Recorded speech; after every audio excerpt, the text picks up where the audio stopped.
ಹಿಂದೆ ನಾಡಿನ ಮಂತ್ರಿಯಾಗೇನೆ ಒಂದು ಇಲಾಖೆಯನ್ನು ನಡೆಸ್ತಕ್ಕಂಥ ಜವಾಬ್ದಾರಿ ಕೊಟ್ಟಿದ್ರು ಅವರು. ಆ ಜವಾಬ್ದಾರಿ ಕೊಟ್ಟಂಥದ್ರಲ್ಲಿ ನಡೆದಿರತಕ್ಕಂಥ ಅಕ್ರಮ,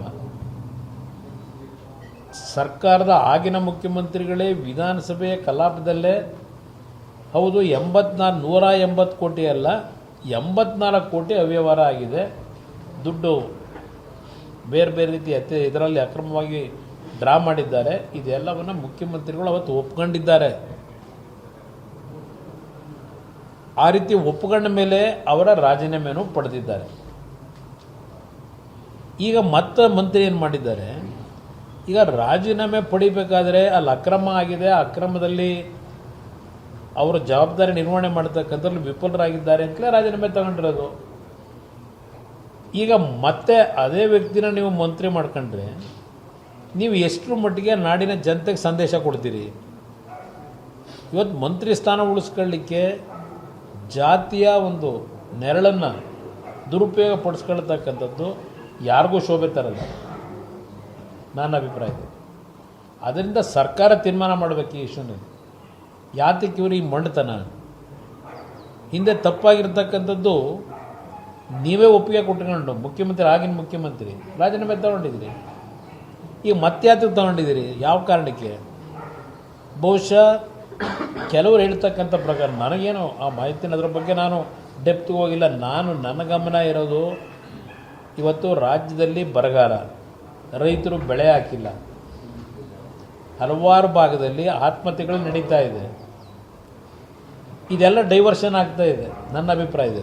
ಇವತ್ತು ಏನು ವಿಷಯಗಳ ಚರ್ಚೆ ಆಗಬೇಕಾಗಿತ್ತು ಆ ಚರ್ಚೆಗಳಿಗೆ ಯಾವುದೇ ರೀತಿಯಲ್ಲಿ ಅಲ್ಲಿ ಅವಕಾಶಗಳು ಬರಬಾರ್ದು ಅಂತಲೇ ಏನಾದರೂ ಇದು ಹೀಗೆ ನಡ್ಕೊಂಡು ಹೋಗಲಿ ಅಂತ ಸರ್ಕಾರವು ತೀರ್ಮಾನ ಮಾಡ್ಕೊಂಡೆ ಮಂಡತನ ಮಾಡ್ತಾ ಇದ್ದಾರೆ ಅನ್ನೋದು ನನ್ನ ಅಭಿಪ್ರಾಯ. ಇವತ್ತು ಹಲವಾರು ಇಶ್ಯೂಗಳು ಮಾತಾಡೋದಿದೆ.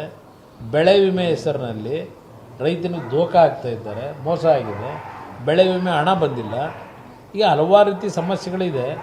ಇವತ್ತು ರೈತರ ಆತ್ಮಹತ್ಯೆ ವಿಷಯಗಳು ಚರ್ಚೆ ಆಗಬೇಕು. ಇದು ಯಾವುದೂ ಚರ್ಚೆ ಇಲ್ಲ. ಈ ಸರ್ಕಾರಕ್ಕೆ ಅದರ ಬಗ್ಗೆ ಗಮನವೂ ಇಲ್ಲ.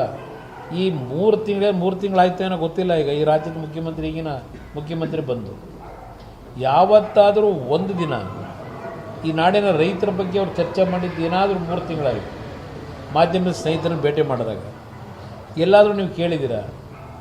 ಇಲ್ಲ. ಈ ರಾಜ್ಯದಲ್ಲಿ ಈಗಿನ ಈ ಒಂದು ಸಮಸ್ಯೆ ಬಗ್ಗೆ ನಾವು ಏನು ಮಾಡ್ತೀವಿ, ರೈತರಿಗೆ ಏನು ಆತ್ಮಸ್ಥೈರ್ಯ ತುಂಬಬೇಕು ತುಂಬಿದ್ದಾರೆ. ಬೆಂಗಳೂರು ಸುತ್ತಮುತ್ತಲೇ ಗಿರಿಕೆ ಹೊಡಿತಾವೆ. ಏಕೆಂದರೆ ಅವರ ಜ್ಞಾನ ಇರೋದಿಲ್ಲ ಈ ಒಂದು ಫಲವತ್ತಾದಂಥ ಬೆಳೆ ಬಾಳ್ತಕ್ಕಂಥ ಭೂಮಿಗಳಲ್ಲಿ ಯಾವ ರೀತಿ ನಾನು ವ್ಯವಹಾರ ಮುಂದುವರಿಸ್ಕೋಬೇಕು, ಇದೇ ಅವರಲ್ಲಿರ್ತಕ್ಕಂಥ ಪ್ರಾಮುಖ್ಯತೆ ಪಡೆದಿರ್ತಕ್ಕಂಥ ಅಂಶಗಳು ಈಗಿನ 3 ತಿಂಗಳ ಅವರು ಆಡಳಿತ ನೋಡಿದಾಗ. ಕಾಂಗ್ರೆಸ್ ಸಚಿವರು ಶಾಸಕರುಗಳೇ ಪ್ರತಿಭಟನೆ ಮಾಡಿದ್ದಾರೆ, ಸದನ ನಡೆಯಕ್ಕೆ ಬಿಡ್ತಾ ಇಲ್ಲ ಸದನ. ಒಬ್ಬ ಇವತ್ತು ಮಂತ್ರಿಯ ಮೇಲೆ ಇರತಕ್ಕಂಥ ಒಂದು ಘಟನೆಗಳೇ ನಡೆದಿದೆ ಅವರು ಮಂತ್ರಿ ಇದ್ದಾಗ. ಇನ್ನೂ ಅದಕ್ಕೆ ವಾಸ್ತವಾಂಶಗಳು ಬರಲಿಲ್ಲ. ತನಿಖೆ ನಡೀತಾ ಇದೆ. ತನಿಖೆ ನಡೀತಾ ಇದ್ದಾಗ ಇವತ್ತು ಈ ಸರ್ಕಾರ ಆ ತನಿಖೆಯ ದಾರಿಯನ್ನು ತಪ್ಪಿಸಿದೆ. ಈಗಾಗಲೇ ಬಹುಶಃ ಆ ಕೆಲಸ ಮಾಡ್ತಾ ಇದ್ದಂಥ ವ್ಯಕ್ತಿ ಆತ್ಮಹತ್ಯೆ ಮಾಡ್ಕೊಳ್ಳದೆ ಹೋಗಿದ್ದಾರೆ. ಆ ವಿಷಯವನ್ನು ಬರೆದಿಟ್ಟು ಹೀಗಾಗಿದೆ ನನ್ನ ಮೇಲೆ ಒತ್ತಡ ಹಾಕಿದ್ರು ಅಂತೇಳಿ ಅವನು ಬರೆದಿಟ್ಟು ಆತ್ಮಹತ್ಯೆ ಮಾಡ್ಕೊಳ್ಳದೆ ಹೋಗಿದ್ರೆ ಈ ದುಡ್ಡು ಹೊಡೆದಿರ್ತಕ್ಕಂಥದ್ದು ಮುಚ್ಚೆ ಹಾಕೋರು. ಈ ಉದಾಹರಣೆಗೆ ಈಗ ಗೃಹಲಕ್ಷ್ಮಿ ಯೋಜನೆಯಲ್ಲಿ 5,000 ಕೋಟಿ 2 ತಿಂಗಳು ಹಣನೇ ಕೊಟ್ಟಿಲ್ಲ ಅಂತಕ್ಕಂಥದ್ದು ಇವತ್ತೇನು ಚರ್ಚೆ ಆಯಿತು. ಈ ಕ್ಷಣದವರೆಗೆ 5,000 ಕೋಟಿ ಪರಿಸ್ಥಿತಿ ಏನಾಗಿದೆ, ಅದು ಜನಕ್ಕೆ ತಲುಪ್ದೋ ಇಲ್ಲ ಅದು ಎಲ್ಲಿ ಹೋಯ್ತು ಅಂತಕ್ಕಂಥದ್ದನ್ನಾದ್ರೂ ಇವತ್ತು ಮಾಹಿತಿ ಇಟ್ಟಿದ್ದಾರೆ. ಇವತ್ತವರೆಗೆ ಅದು 5,000 ಕೋಟಿ ಸದ್ಯ ಇಲ್ಲ. ಏನೋ ಅಕೌಂಟ್ ಮಿಸ್ಟೇಕು ಅಂತಾರೆ, ಸತ್ಯಾಂಶ ಹೊರಗಿಡಬೇಕಲ್ಲ. ಅದರಿಂದ ಇಲ್ಲಿ ಆ ವ್ಯಕ್ತಿಯನ್ನು ಇವತ್ತು ಯಾವ ಕಾರಣಕ್ಕೋಸ್ಕರವಾಗಿ ಇವತ್ತು ರಕ್ಷಣೆ ಕೊಡಲಿಕ್ಕೆ ಹೊರಟಿದ್ದಾರೆ, ಇಲ್ಲ ಆ ಘಟನೆಯಲ್ಲಿ ಇನ್ಯಾರ್ಯಾರ ಪಾತ್ರಗಳಿದೆ, ಅದೆಲ್ಲವನ್ನು ಎಲ್ಲಾದರೂ ಎಕ್ಸ್ಪೋಸ್ ಮಾಡಿದ್ರೇನು ಅಂತ ಹೇಳಿ ಹೆದರಿಕೆಯಿಂದ ಬಹುಶಃ ವ್ಯಕ್ತಿಗೆ ರಕ್ಷಣೆ ಕೊಡ್ತಾ ಇದ್ದಾರೆ ಸರ್ಕಾರ. ಅದ್ರ ಮುಖಾಂತರ ಸದನ